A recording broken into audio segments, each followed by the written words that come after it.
Welcome to Photoshop CC 2021 Classroom Book Chapter 5 about quick fixes. This is part 3.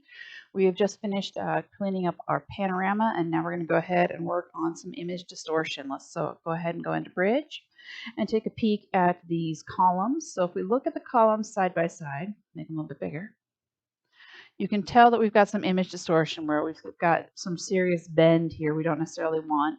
So we're going to go ahead and correct that bend. So let's grab those columns, start, right click, start, open with Photoshop. We'll do a file, save as, first initial, last name, underscore Photoshop, classroom in a book, chapter 5, and columns. It's a PSD and push save. So there's several different types of distortion that we can correct. So let's go ahead and grab our filter, and we want to do lens correction. When you see we do lens correction, you've got quite a few different options available. This time we want to go ahead and have our show grid on for sure, so we can kind of see. Makes it a little bit easier. And let's go ahead and choose our auto scale. And then let's go ahead and click the custom tab. Under custom, let's go ahead and adjust this remove distortion to 52%. And see how it's going to straighten those out. So you've got that grid there. It makes it a little bit easier to see if things are straightening out. And let's go ahead and say OK. So see how easy it was to go from the really bent to nice and straight. So it's a matter of playing with it. You can do a Control Z if you want to see what it looked like before. Control Z to put it back. And then, oh, it should be Alt Control Z. So let me go ahead and go to my history and turn the lens correction back on. All right, so I'm happy with it. It's totally the way I want it. See how easy it was. Just a few quick clicks and you're finished with that one. So let's go ahead and play with some depth of field. So when you're shooting a photo, you sometimes have to decide, are you going to focus on the what's in front of you in the foreground or what's in the background? Well, with Photoshop, we can actually create a situation where we can have both in focus. So let's take a picture, look at these glasses. Let's make them a little bit bigger so they'll be side by side. All right, so let's look at these glasses. So if we see our start, we can see that the background is in focus, but the glass is not, and we want to end up with a situation where they're both in focus. So let's go ahead and take a peek at this start. Do a file, open with, or right click, open with Photoshop. Let's do a file, save as, first initial, last name, underscore Photoshop, classroom in a book, chapter 5, and glass. And it's a PSD and save. So if we look at our layers file, we can see that we've got a couple different things going on. We can see, if we turn off beach, we can see that the glass is in focus. If we close off glass, we can see that other things, and we've got a little bit of some weird alignment going on. So we're going to go ahead and let Photoshop do his magic. So let's do a shift click on both layers. So I've got my beach. I'm going to shift, click, and glass and get them both at once. Then we're going to go ahead and go to edit and come down to align layers. It's about the middle. It's going to ask you how you want to align.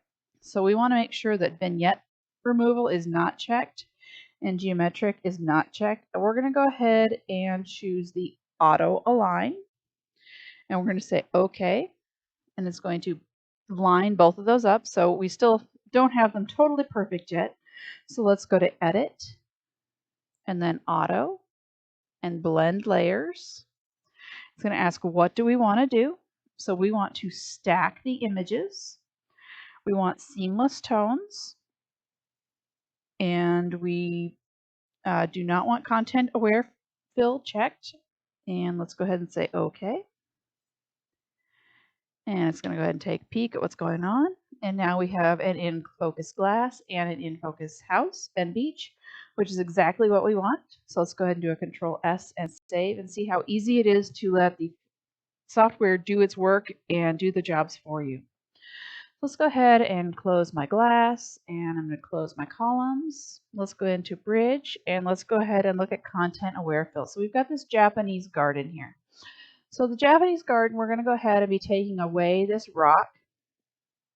And the way they give you is the end, I do not love. I think there'd be a better image to play with. But since this is what we're giving us, we're going to go ahead and start with it. Let's grab that Japanese garden, open with, and Photoshop. Let's do a file, save as. First initial, last name, underscore, Photoshop, classroom in a book, chapter 5, and let's call it garden. Let's make sure it's a Photoshop document instead of a JPEG, and save. All right, so we're going to play with the lasso tool, and we're going to go ahead and grab our lasso tool is about the third one down, and we need to go ahead and draw a selection around this kind of mountain pointy rock and the reflection. So we don't have to be totally perfect when we do it, but pretty approximate. So let's go ahead and grab and drag around. And we already know our result for this is not going to be quite perfect, so I'm not too worried. All right, so now we have our selection. Let's come down to Edit and come down to ContentAware Fill. And it's going to say, okay, what do we want to do? Is you're going to get this green stuff. You're going to go, okay, what's going on? So what it's doing is selecting the pixels through here and deciding how it should go through. So you can actually go ahead and do auto, or you can do some custom and kind of fill in. So you decide, okay, I don't want as much of these leaves to be coming in. So don't put that part in. And kind of see how it changes. So now it's really sharp, which we don't necessarily want. So maybe we're going to put that back in. Let's put the plus back in. At least give that a little bit of a less sharp image. So you can kind of see if you change your brushes, you can change the size, make them tiny. Let's go ahead and just take a little bit of this out. See what happens. So it's up to you as to how you want to do it. You can decide if you just want a little tiny bit of it to sample. I'm not too, I think it's relatively okay. So totally up to you as to how you're going to decide what is going to look acceptable. And let's go ahead and say okay. And you'll see that we've got 2 layers now. So if you needed to, you could merge these together so you can kind of see before and after. And let's go ahead and do a Control S and save. So it's a quick and easy, fast way to get rid of something you don't want in an image.